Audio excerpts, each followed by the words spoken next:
What follows is a celestial phenomenon that is attracting attention worldwide. It concerns ongoing sightings of luminous, star-like phenomenon, too large and bright to be confused with a known celestial body, while exhibiting changes in size, location, color, and magnitude, as well as duration. These attributes rule out the possibility of near-Earth objects, asteroids, comets, and supernovas as potential sources.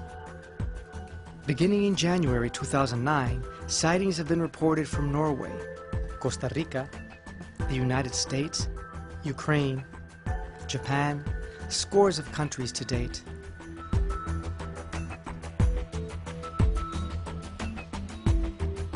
There are many newspaper and TV reports. UFO sightings may be the stuff of films and TV shows, but they keep turning up. Edivaldo noites de domingo e objeto voador não identificado chamou a atenção de moradores do conjunto universitário. Cuando hay una luz muy grande, muy resplandeciente, que no es normal verla en el cielo. And YouTube reflects hundreds of videos capturing the event. Sightings to date don't correlate with sky maps, so are unknown to science.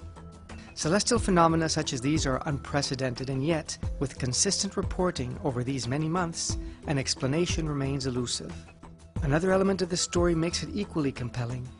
Many witnesses report that they deeply question the meaning and purpose of what they have seen and are amazed by the sheer beauty of the spectacle.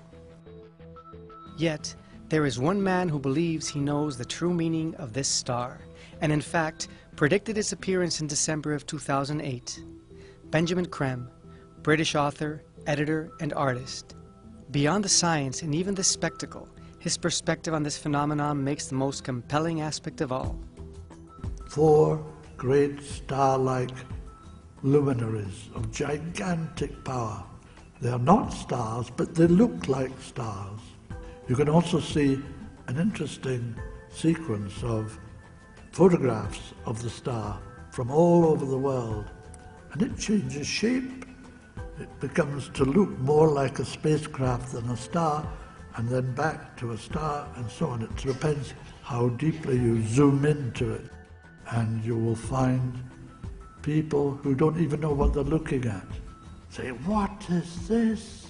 I've never seen anything like it. It's gigantic, it's changing colour, look, look, look. It's extraordinary. Is that fire coming out of it? Look at it. It's moving, it's disappearing." And these stars are the herald of Maitreya. According to British author Benjamin Creme, Maitreya, a teacher of extraordinary stature, is here in the world to inspire us to make the fundamental changes that will usher in an unprecedented golden age of brotherhood and justice. So it was the evening, I was in my front room, I was sitting on my couch, feet up, watching a bit of telly, and just generally chilling out really. And as I was sitting there, this strange feeling washed over me. And it's a feeling that I've experienced before. So I didn't really pay all that much attention at first. And basically the feeling was like someone else had just entered the room with me. It's a bizarre feeling, and it's kind of hard to put into words, but it's almost like the vibrational frequency of the room shifted, and I felt displaced, and my body felt strange, and I started hearing this very high-pitched humming all around the room. Again, like I said, it's something I've experienced before, so I didn't really think all that much of it at first.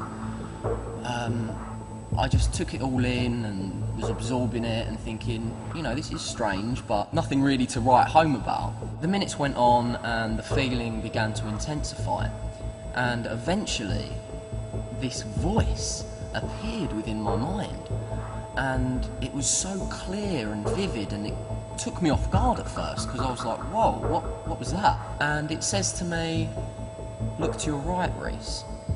Look to your right." And I'm thinking, oh my God, what's going on here? And at first I just think to myself, ignore it. So I just carried on watching the television and just blocked it out really. But then about half a minute later the voice returned. Again, so clear and vivid. It was almost like the voice was there in the room with me, and it said again, "Look to your right, Reese. Look to your right." So when the voice returned for the second time, I intuitively knew I had to listen to it this time, and I had to man up, and however uncertain I was feeling, I had to be brave and look to my right. Eventually I kind of centred myself, got myself together and thought, okay, here we go, I'm going to look to the right. And as I look to my right, my heart goes up into my mouth, because there is just this ball of light hovering at my doorway. And I'm just absolutely overwhelmed at this point. And my heart is racing now just thinking about it. It was just so emotional, because as I looked at the light, I had this strange sense of recognition. And I almost wanted to say out loud, "Oh, it's you. I recognise you. I know you." It was a strange feeling, but that was my gut reaction as soon as I saw it. And as I continued to look at the light, with my jaw on the floor, the voice returned to me. And this time it said, "We're glad you're not afraid." And I remember at that point just this overwhelming feeling of unconditional love flooding over me. And I felt this real affinity with the light. And I just remember thinking, no, I'm not afraid, I'm exhilarated, I'm blown away that something of this magnitude is happening to me, right here, right now. And it was just absolutely amazing. And by that point the uncertainty had faded away, and I felt very safe with what was happening. And as I continued to observe the light, I started noticing that it was so much more than just a light. It's hard to explain, but it was almost like it was fluctuating. Its general shape was a ball, but every now and again it would deform into like a cloud of mist. Then it would re-merge into the ball. It was constantly moving. It was never stationary. So I suppose it was more like mist than light. But it was almost like through the mist shone a light. Very hard to explain. And it had a lot of different colours going on. It was silvery, it was white, it was gold, it was all these different things all at once. And it's really hard to put this into words. It's almost ineffable, because explaining this kind of stuff is totally foreign to us. You know, we don't usually explain this kind of stuff in our day-to-day lives, so we don't even have the words to explain it properly.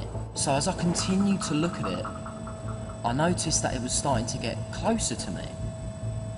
Very, very slowly though. It was barely noticeable.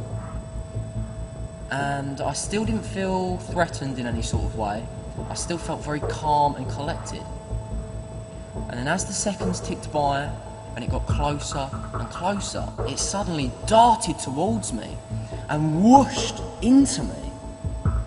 And this was just an absolutely incredible feeling, and again, one I can't really put into words. But what I remember happening as it entered me, I remember taking a massive deep breath, like, I suppose it was such an overwhelmingly intense feeling that was just my natural reaction. That our solar system is made up of 12 members. And this is stated in the Sumerian text over and over and over again, not one time. And they say there is the sun, which is in the center, not like the Greeks or others thought that the earth is in the center of the sun. There's the moon, which they gave reasons why they considered it a member by its own, and 10, not 9, but 10 planets. Therefore, I'm very happy that when today astronomers look for this planet, they call it Planet X. They mean maybe the unknown planet, but it's also the 10th planet. They called it Nibiru, which means planet of the crossing, and the ancient symbol was the cross, not from Christian times, but from 6,000 years ago. And they say that this planet, the 12th member of our solar system, has a very large orbit of 3,600 years, and every 3,600 years it comes between Mars and Jupiter close to us. And it is then, they said, that people that look like us, not with little horns or green, people that look like us. Why do they look like us? We look like them. Because if you know the Bible, which is based on the Sumerian tales, at some point they engaged in genetic engineering and mixed their genes with the genes of Homo erectus. We can use various scientific terms, but let's say with early hominids, to bring about Homo sapiens, us.